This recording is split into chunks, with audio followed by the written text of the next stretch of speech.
Ang barya, kapag nahulog, maingay, matunog. Ang perang papel, kapag nahulog, tahimik, walang tunog. Ang tao, parang ganun. Yung iba, nag-iiba na kapag umiangat na. Dapat, parang pera lang. Kapag tumaas ang halaga, tahimik at magpakumbaba. Dahil ang bahay nasisira, ang kutsi naluluma, ang posisyon napapalitan, ang mga bagay nawawala. Kaya tandaan mo, ang buhay parang gulong lang. Matuto tayong magpakumbaba at huwag mag-apak. Ang ikaw at ako, di magtatagumpay kung puro panlalaman.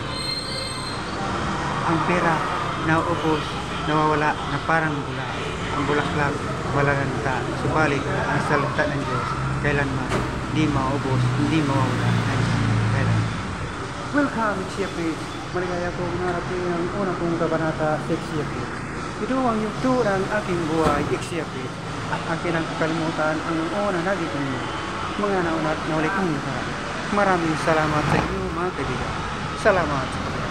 Salamat po sa inyong panonood at pagtangkilik sa The Lobster Secret Life.